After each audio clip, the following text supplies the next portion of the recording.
deal of talk nowadays about elections that are to take place. There's also some discussion about a presidential election.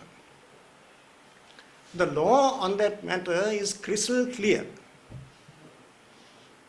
There cannot be a presidential election in terms of the existing law at the end of this year or the beginning of next year.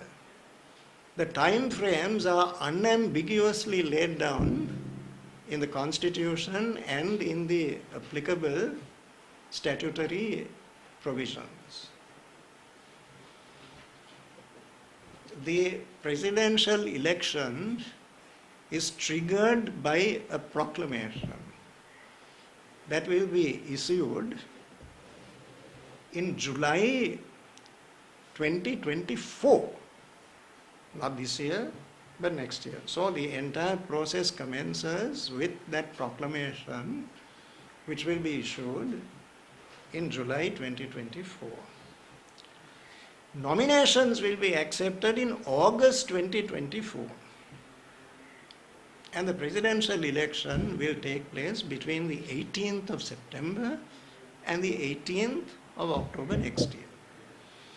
That is the unequivocal position under the existing law.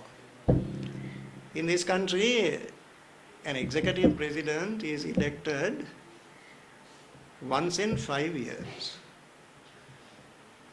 It is only a president elected directly by the people who has the flexibility to bring forward that election and to order that the presidential election be held at the end of 4 years rather than 5 years. This flexibility is available only solely to a president who has been elected directly by the votes of the people of this country. That option is not available to a president who has been elected by parliament to serve out the unexpired portion of the term of office of his or her predecessor. It is not possible. It cannot be done. So all this talk of an early presidential election is entirely without legal foundation. It cannot be envisaged at all under the existing provisions of the Constitution and the law. If it is to be done, there must necessarily be a constitutional amendment.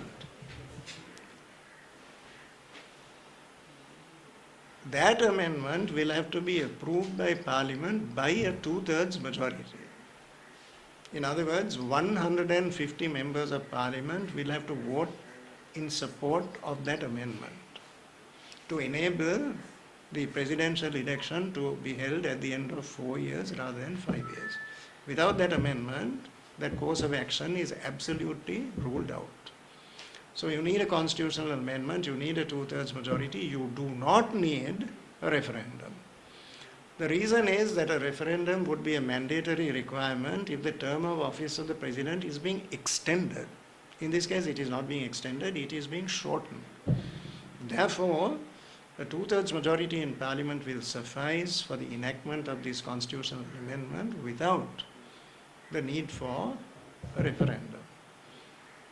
So that is the position. All this talk of an early presidential election is therefore entirely deceptive and illusory. However, in that context, there is a very important issue. That is the sequence. The order in which elections are held in this country is not a matter for arbitrary determination by one individual. That sequence is clearly laid down in the laws of this country. Now, while all this talk is happening with regard to bringing forward an election that is to be held next year, incidentally, there is a great deal of talk about the presidential election in 2 years' time, 2 years down the road. That is completely wrong. There is no 2 years about it. There is just 14.5 months. We are talking of a short period of 1 year and 2.5 months. At that time, whoever likes it, whoever does not, The presidential election must be held. There is no question of playing the sort of games that were played with the postponement of the local government election. That is simply out of the question. That election has to be held. After that, it won't be a legitimate government at all. So that is 14 and a half months from now. But there is another election which has compulsorily to be held now. Not now, but yesterday. That is the local government election. Under the applicable statutory regime, that election should have been held before the 19th of March.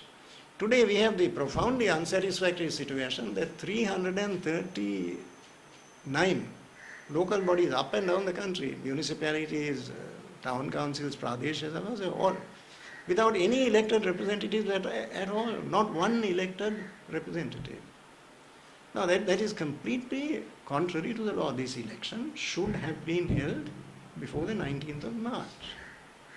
The Supreme Court has decreed that the Minister of Finance and the Secretary to the Ministry of Finance must without delay make available to the Election Commission the resources that were explicitly earmarked by Parliament in the budget that was passed in December last year for the express purpose of holding this election. The Supreme Court has directed the Minister and the Secretary to make these resources available to the Election Commission for this purpose without delay. So the court has given a very clear ruling on this matter.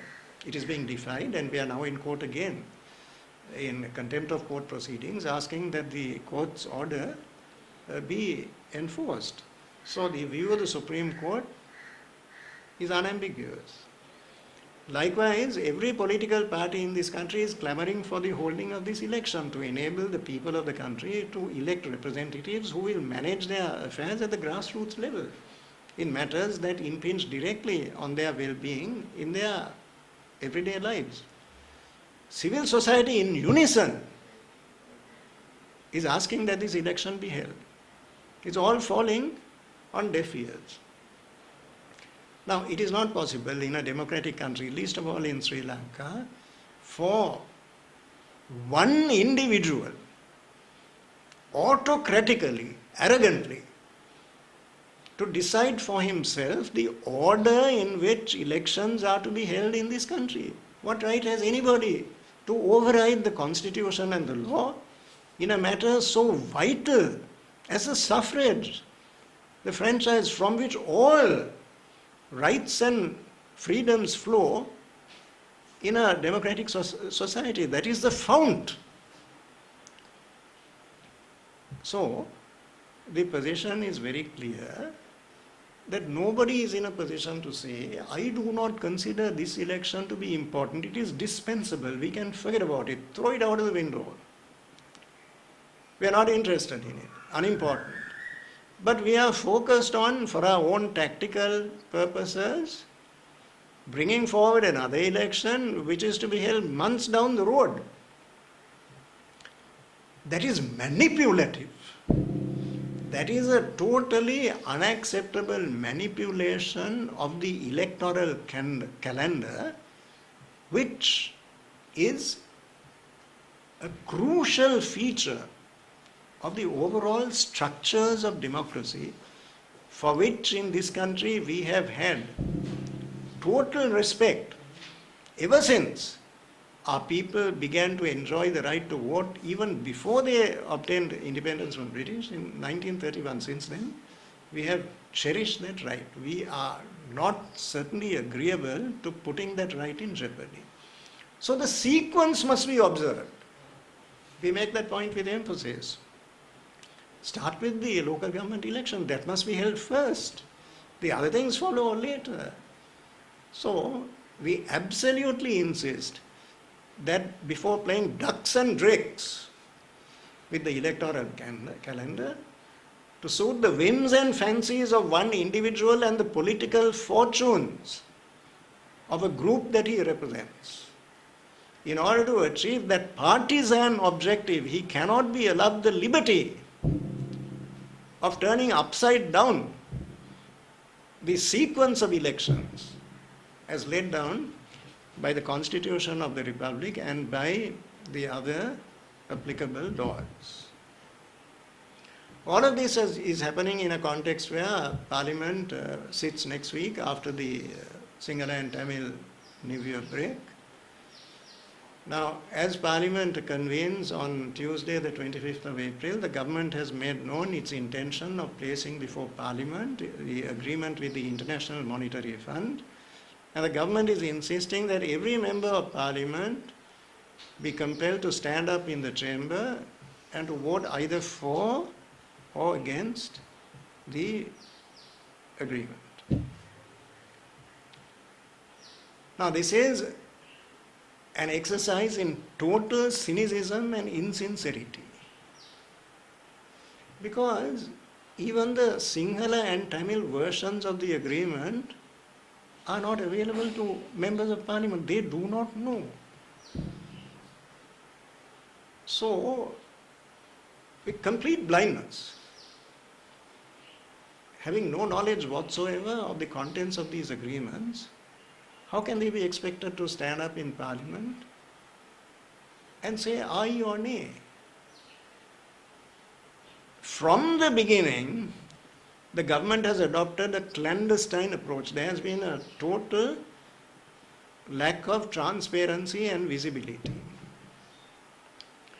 The staff level agreement with the IMF was concluded as early as September last year. Since then, Parliament has repeatedly called for the disclosure of the contents of that agreement in order to enable members of the legislature to make constructive proposals with a view to ensuring that this country derives the maximum, the optimal benefit from the agreement that is to be concluded with the IMF.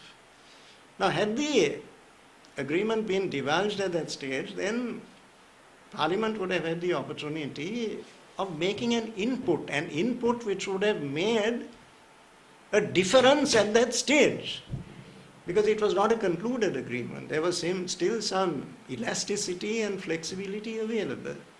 What is the point in doing it now? It's a done deal. It's all finished and done with. And the final imprimatur of the Executive Board of the International Monetary Fund has been obtained on the 20th of March. What is the use of doing it now?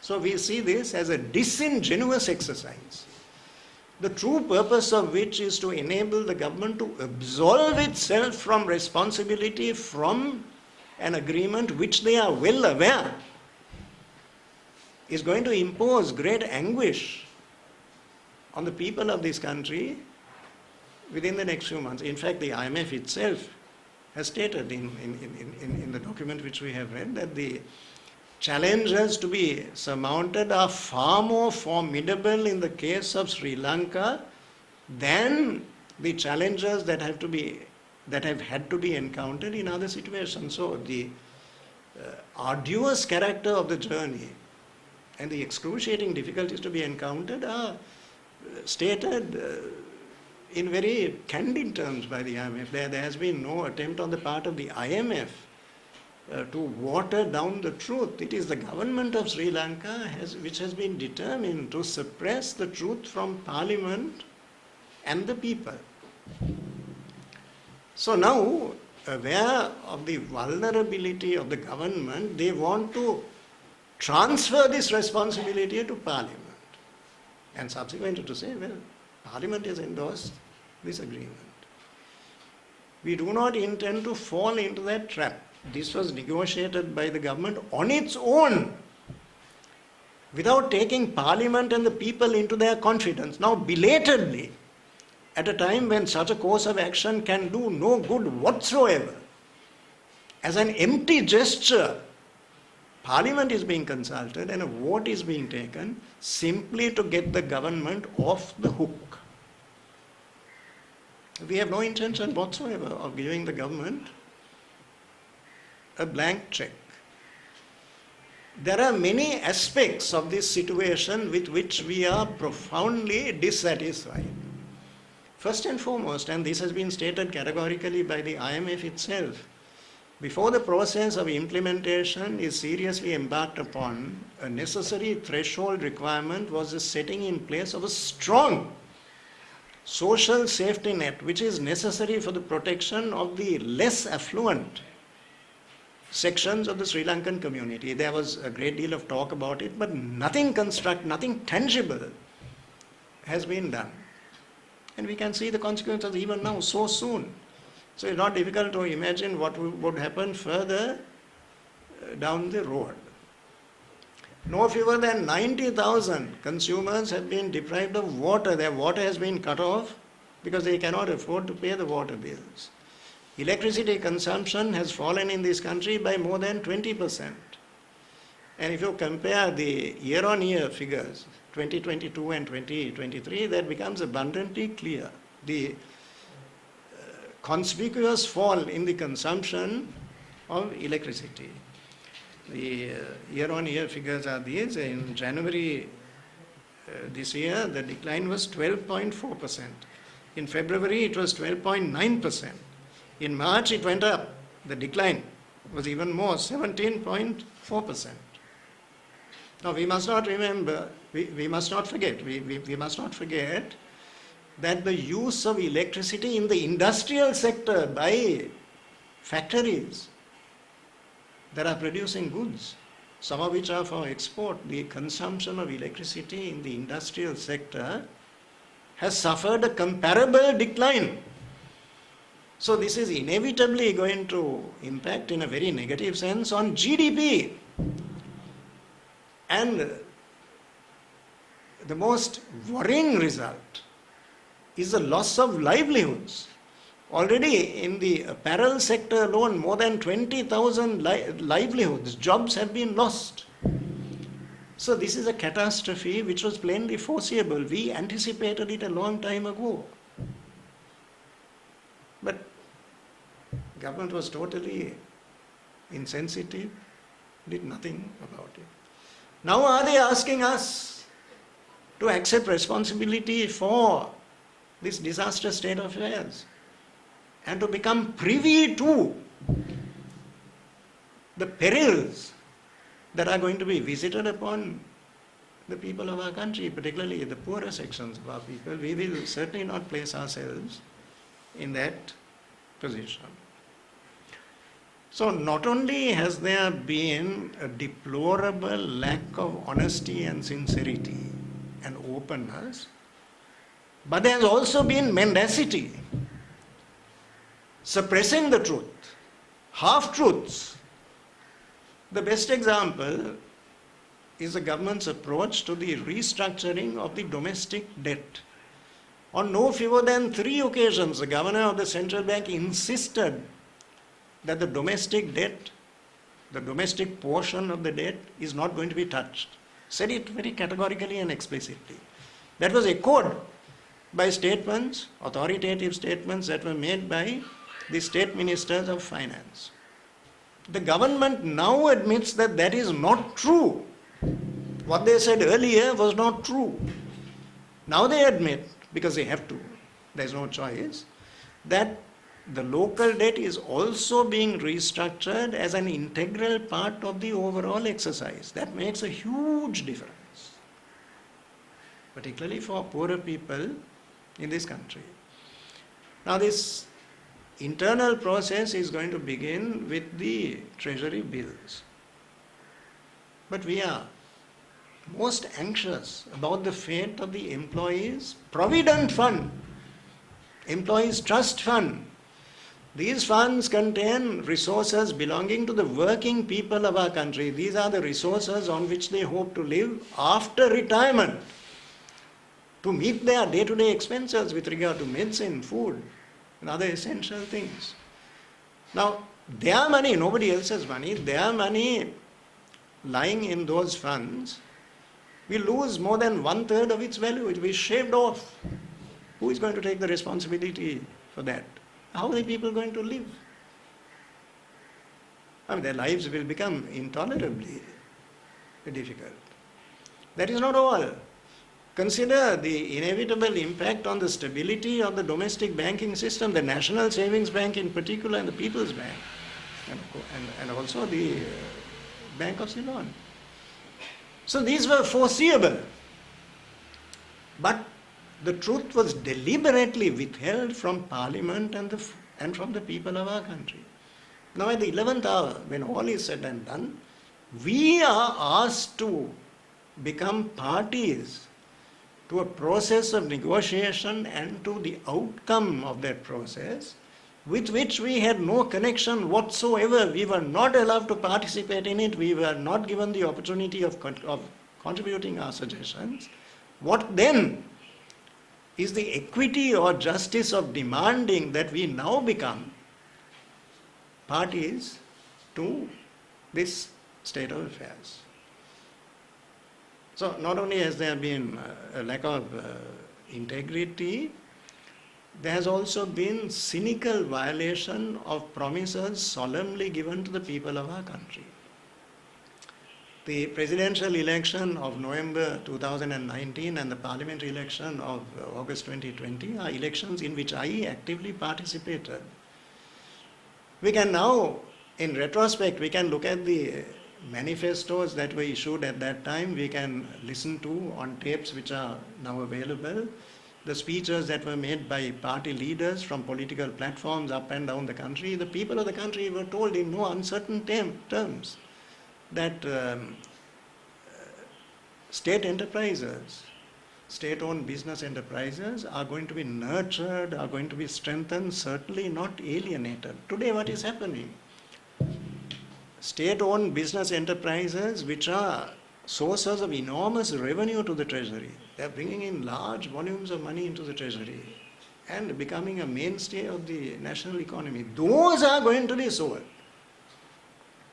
And there are significant questions about the transparency and the probity of the processes in some cases. There has been a great deal of criticism in the national media. Now, what is sought to be done is diametrically at variance with the promises that were given to the people of this country. So if this is to be done, if everything is to be turned upside down, then the least that one would insist on is that there must be a fresh mandate obtained from the people of our country. In the absence of such a mandate, this is a direct violation of the social compact, and we will not become parties to it. We oppose that altogether. In that situation, it is certainly not possible for us as our group in Parliament, the Nidahasa Janata Sabha, our group, it is certainly not possible for us to get up in Parliament and to vote for this. An affirmative vote is not possible. That would be an act of irresponsibility on our part. We cannot endorse unreservedly, without any qualification whatsoever, this situation and the consequences which we are very well aware are going to inevitably follow. Therefore, short of that, can't vote for it, short of that, what stand we are going to adopt as our group when this matter is debated and put to the vote in Parliament next year, that's a matter in respect of which we will have deep discussions, deliberations within our group, and we will arrive at a considered conclusion.